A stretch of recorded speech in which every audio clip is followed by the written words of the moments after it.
nô nó on nô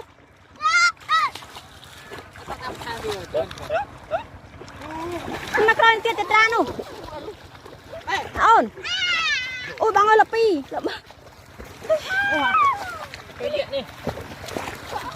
cái phiên ăn ơi cái hôm nay nữa nô nô ra cái trap này vì nó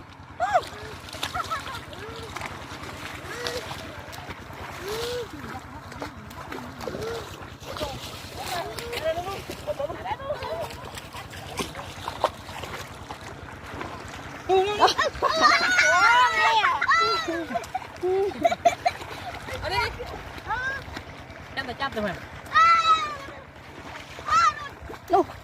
nó chừng lại vẫn trên mà chừng mà ôn đại qua bên mua à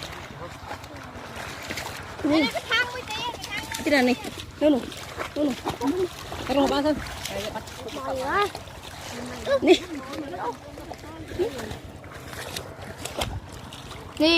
đi đại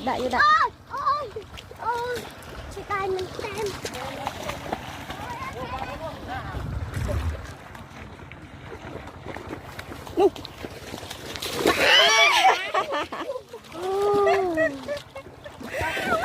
hôm nay tao mới nước tu mà bị cào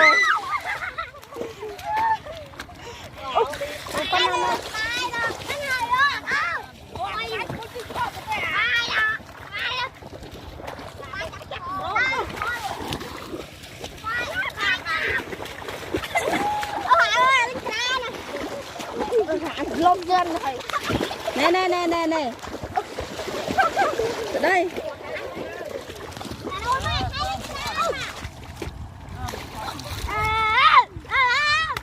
bụp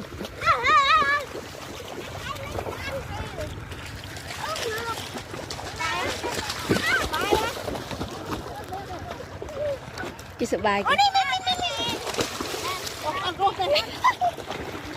một thằng cà phê lọ con rồi dây mình đuổi ăn con dây xanh